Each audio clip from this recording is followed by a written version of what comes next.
Egunon, aste honetan sorpresa bat hartu du, Arpidedun Barrixak. Segurazki zer ikusi xeukiko dauz Durangoko azokan aiora probatxoak egin daben aurkezpen bideua, euskal youtuberrak aurkezten eta bar. Hori sinisten dut ni bintzat eta tira, guretako zoriona da, beste publikuan pixkat jente gehitxua beukitzia.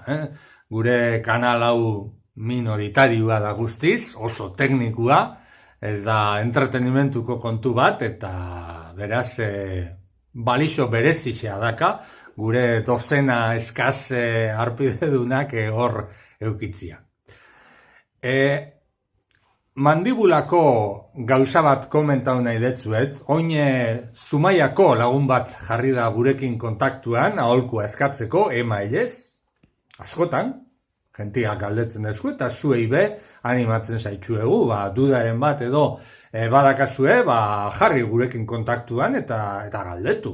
Hor dakazun blogan bitxartez edo nahi duzuen modura. Gu posik egoten gara, jentiak ditxuan kezkak argitzu nahi zen. Orduan, neska honek estres arazo larri bat daka, eta horrekin batera bruxismo, hau da gabaz, mandibulia estutzia, eta hain beste estutzen dau eze, aginak be ondatzen diarduan. Aginak horrek dakarren diru gazto haundixekin, gero aginak konpondu biharra, eta hor dago pixkat zertu ezin da. Bueno, mandibulako arazuak, brusismoa, kaso honetan, baina gehixenetan nolan izaten da, lotuta edoten da korputzan erantzun instintibo batekin. Ia zelan azaltzen duten. Mandibulako arazo hori, mandibulia estutzian arazo horrek, badakala zati bat voluntarizua eta zati bat automatikua. Horretarako, aldez aurretik esan behar du korputzeko sistema nerviosuak badakala horrek dibizio bisak. Sistema nervioso korrientia edo voluntarizua eta sistema nervioso autonomua esaten jakona. Korputzeko funtzio automatikoa gobernatziaz arduratzen dana. Orduan, badira funtzio batzuk argita garbi voluntarizua dirazenak, adibidez, hor arbola horretan zagar bat ikusten donik, eta hartzen dut eskua, eruaten dut arbolara, hartzen dut zagarra eta hainka etxenetzat. Hori guztiz gure borondatiekin kontrolautakoa izan da, eta argi da ulertzen. Zer gertatzen da hori. Baina, badira beste funtzio batzuk, adibidez bihotz taupadak, adibidez odolan zirkulazioa, horrek ez da os gure esku, eta korputzak sistema nervioso autonomo honen bitxartez, automatikoki gobernatzen ditzu, guk konstiente izan barik. Hori be, nahikoa klaro gelditzen da. Baina kontua da badirala sistema batzuk, badirala aparatu batzuk, bisetatik dakena, inerbazio doblia dake, bai autonomoa eta bai voluntarizua. Gobernu bikots horren adibide oso ona arnasa da. Arnasa dakizuen modura, norbere borondatian arabera, egin leike sakonao edo superficialao, egin leike bizkorrao edo astirua, norbera nahi dabe modura. Baina eraberian, lotan gelditzen garanean, edo konorte barik gelditzen garanean, arnasa ez da eteten. Korputzak segitzen dau arnasa gobernatzen modu automatikuan. Hortan, ikusten dugu arnasak gobernu bikots hori dakala, voluntarizua eta vegetatibo edo automatikoa. Mandibulako muskuluetan horren beste adibide bat du. Mandibuloko muskuluak guk nahi du modura erabiltzen dauz adibidez jateko.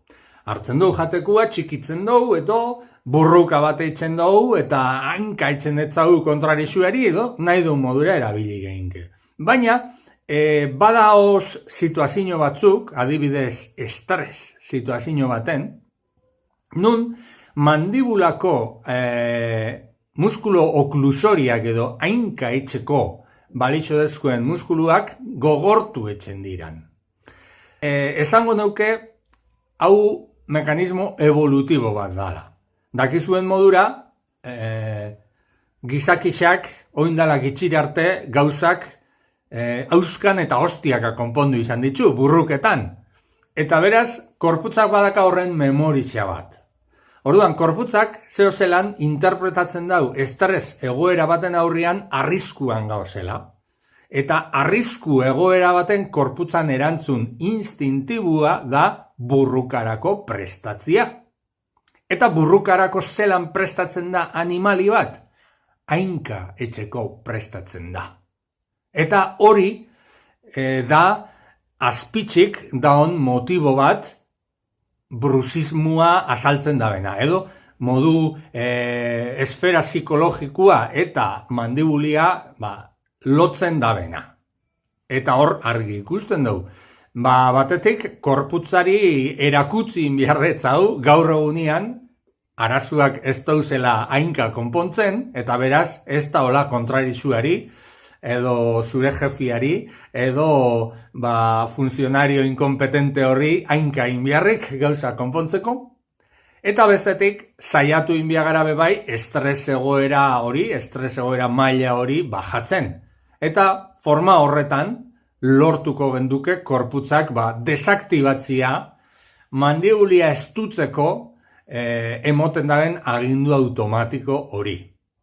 Detaile txiki bat da, baina ni pentsatzen dut brusismoa dakan persona bati argigarrixa egin leikixola jakitzia zein dan motibua, zer gaitxik estres egoera baten mandibulia estutzen dan. Hortik, hori ulertzetik eta hori kontrolatzetik, etorriko da zatia handi baten problemian soluzioa.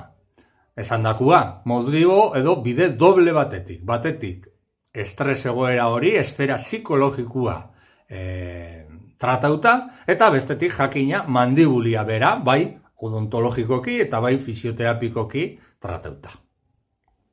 Hori izan da gana gaurkoz. Ondo segi eta gogoratu, arpidetu zaitxez kanalera eta datzegit botoiari sakatuta be, txarto ez. Agur!